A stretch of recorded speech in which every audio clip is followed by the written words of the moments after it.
Hi there, and thanks for joining me for my Hump Day 4-minute idea. My name is Sharon Tinberg, and I'm with Rags to Riches. I've been in the residential cleaning service industry for over 30 years. I spent 20 years in Austin, Texas, where I owned a company that had 60 employees that cleaned 95 homes a day and generated $1.98 million per year in 2008 when I left it, and started my residential support center for cleaning services worldwide. In those 30 years, I have seen a lot of changes. Perhaps most significant of every change was the invention of the cell phone. Really.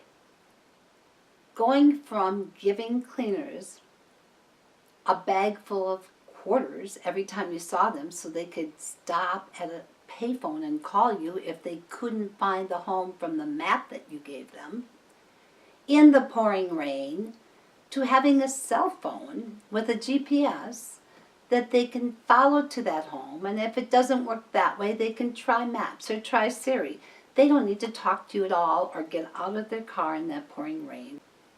The time that both of you save, the stress that both of you do not have, is amazingly significant.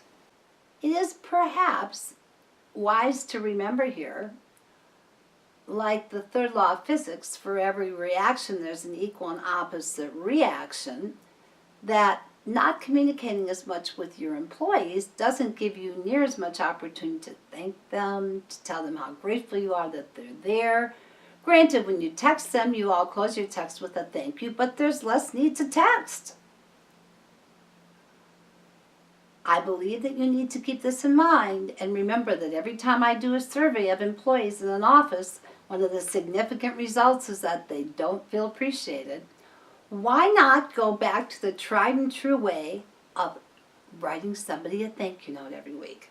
Take 5 minutes, get out those old dusty thank you notes, if you even have them. For those of you under the age of 30, you can buy them at Hallmark, Kmart. Any store has thank you notes. Get a box of pretty ones, pick out an employee, and write them a thank you note. And it doesn't have to be the star. How about writing a thank you note to the average employee who comes to work? They're quiet, they do their job, they don't necessarily add a lot, but then again they do. They are there every day when you need them. They take the max of their attendances, so they're never going to win an award, they're never going to be the star of the month, but without them, you truly would be lost. Write them a thank you note and tell them how much they mean to you. See if it doesn't make a difference in the way they feel about their job and the way you feel about yours. So that's my 4-minute idea for this week. I hope you use it, makes one of your cleaners' weeks just different from previous weeks, add some joy to their life, and I bet you'll have some joy added to yours. See you next Wednesday for the next idea on Hump Day, and have a great rest of your week.